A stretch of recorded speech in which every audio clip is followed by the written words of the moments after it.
Hello everyone, આજે બનાવી છે ભીંડા કઢી. સરસ એવી આપણી ભીંડા કઢી બનાવી છે. જોઈ શકો છો ભીંડા કઢી છે અને બાજરીનો રોટલો છે. તે આવો બાજરીનો રોટલો અને ભીંડા કઢી ચોરીને ખાઈએ તો ખાવાની મજા જ કંઈ ઓર આવે છે. તો સરસ એવો આપણો બાજરીનો રોટલો છે અને ભીંડા કઢી છે. તો ભીંડા કઢી અને બાજરીના રોટલાને આવી રીતે આપણે ચોળી અને ખાઈ શકાય છે. તો સરસ એવો એનો સ્વાદ બી આવે છે, ટેસ્ટ બહુ સરસ આવે છે અને બહુ જ સારો લાગે છે ખાવામાં. તો આવી રીતે ભીંડા કઢી અને બાજરીનો રોટલો ચોરીને ખાઈએ ને તો ચોમાસામાં હોય કે ઉનાળો હોય બહુ જ સારું લાગે છે. આનો ટેસ્ટ એટલો બધો સરસ લાગે છે. આ કાઠિયાવાડી સ્ટાઇલની કઢી છે અને બાજરીના રોટલા છે. સ્પાઇસી છે, ટેસ્ટી છે અને બહુ જ સરસ એનો ટેસ્ટ આવે છે. તો હવે જોઈએ હવે ભીંડા કઢીની રેસીપી. તો સૌથી પહેલાં આપણે આવી રીતે ભીંડા લઈ લીધા છે, ધોયા છે, વોશ કરી લીધા છે અને વોશ કરી અને પછી એને કટ કરવાના છે. પછી લસણ બી લીધું છે અને આને લસણ, મરચાં લીલા અને બેસન લેવાનું છે અને દહીં લેવાનું છે. દહીં અને બેસન હવે મિક્સ કરી લઈએ છીએ. દહીં બેસન મિક્સ કરવાનું છે અને થોડું પાણી નાખવાનું છે.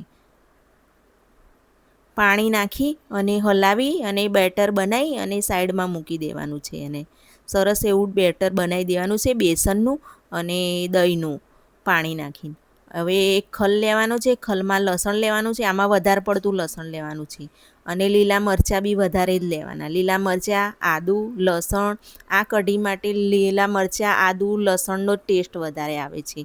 એટલે હવે આવા પ્રોપર કરી દીધું છે તૈયાર. લસણ બી, આદું, મરચાં ખાંડી લીધા છે અને ભીંડા બી આવી રીતે આપણે કટ કરી લીધા છે નાના નાના. અને આદું, લસણ, મરચાં એ બધું ખાંડી ખલમાં ખાંડીને આવી રીતે પેસ્ટ બનાવી છે. અને જે બેસનની આપણે ગ્રેવી બનાવી દીધી છે, બેસન ને દહીં ને પાણી નાખીને. અને આમાં મીઠો લીમડો બી વધારે જોઈએ છે. હવે આપણે એનો વઘાર કરીએ છીએ. વઘારમાં રાઈ જીરું નાખ્યા છે અને સૂકા આખા મરચાં નાખ્યા છે. હવે અંદર તેલ નાખી દઈએ છીએ. તેલ નાખી અને મીઠો લીમડો બી નાખી દઈએ છીએ અને લસણ, આદું, મરચાં એ બધું અંદર એડ કરી દીધું છે. તો આવી રીતે એને ફ્રાય કરવાનું છે. લસણ, આદું, મરચાંને આવી રીતે ફ્રાય બરોબર થઈ જાય પછી ઉપરથી ભીંડા નાખવાના છે. ભીંડા નાખીને બી બરોબર સાંતળવા દેવાના છે. એકદમ ભીંડાની ચીકાશ દૂર થઈ જવી જોઈએ. આવી રીતે છૂટા છૂટા ભીંડા પડી જવા જોઈએ. તો સરસ એવું આપણું લસણ, આદું, મરચાં અને ભીંડા સેટ થઈ ગયા પછી ઉપરથી મરચું મસાલા કરીએ છીએ. તો આમાં મરચું ઓછું નાખ્યું છે, લીલા મરચાં વધારે ખાંડ્યા છે ને એટલે. આદું, લસણ, લીલા મરચાં એ બધું મરચું મસાલો મિક્સ કરી અને જે આપણે બેટર બનાવ્યું હતું બેસનનું એ બી અંદર નાખી દઈએ છીએ. તો સરસ એવું આપણું અંદર લીલા મરચાં છે, આદું છે, લસણ છે, હળદર છે, ધાણા જીરું પાવડર છે એ બધું નાખી અને હવે વઘાર સેટ થઈ ગયો છે. એટલે ઉપરથી પાણી નાખી દેવાનું છે. પાણી નાખી અને બરોબર હલાવી દેવાનું છે. હલાવીને પ્રોપર ઉપરથી બી બીજી વાર બી લીમડો મીઠો નાખવાનો છે. પહેલાં વઘારમાં નાખ્યો તો એ અલગ અને હવે બીજી વાર ઉપર બધું સેટ થઈ જાય પછી ઉપરથી મીઠો લીમડો નાખવાનો છે. આવી રીતે પ્રોપર સેટ થઈ હવે મીડિયમ આંચ ઉપર એને થવા દઈશું.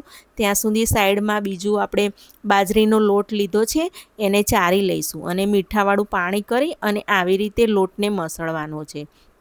તો સરસ થોડું થોડું પાણી લેવાનું છે અને લોટ મસળવાનો છે. આ લોટને વધારે મસળવો પડે છે. સરસ સરસ આમ વ્યવસ્થિત આવી રીતે મસળવો જ પડે છે. જેટલો આ લોટનો રોટલો મસળીએ ને એટલો બહુ જ સારો એનો ઉજળો રોટલો બને છે. એટલે આવી રીતે એને મસળ કરવાનું. હવે એનો લાડવો વાળી લીધો છે. હવે આપણે જોઈ શકીએ છીએ સાઈડમાં કઢી બી થઈ જવા આવી છે. તો એનો બી ચેક કરી લઈએ. તો સરસ એવી આપણી કઢી બી સેટ થઈ ગઈ છે, પરફેક્ટ થઈ ગઈ છે. એનો લુક બી સરસ એવો આવી ગયો છે અને પ્રોપર આપણી કઢી તૈયાર થવા આવી જાય છે. તો આવી રીતે આ ભીંડા કઢી બહુ જ સરસ લાગે છે, ટેસ્ટ બી બહુ સારો આવે છે. હવે આપણે તવી ગરમ થઈ ગઈ છે, કલાડું નથી, તવી ઉપર રોટલા બનાવવાના છે. તો આપણે હાથમાં થોડું પાણી લઈશું અને લાડવો જે વાળ્યો તો બાજરીના લોટનો એ હાથમાં લઈ અને આવી રીતે ગોળ ગોળ કરી લઈશું.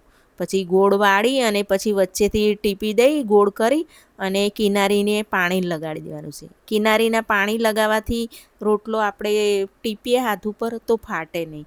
આવી રીતે અંગૂઠો અને આંગળીના પ્રેસ દઈ અને ગોળ ગોળ ગોળ વાળવાનો છે.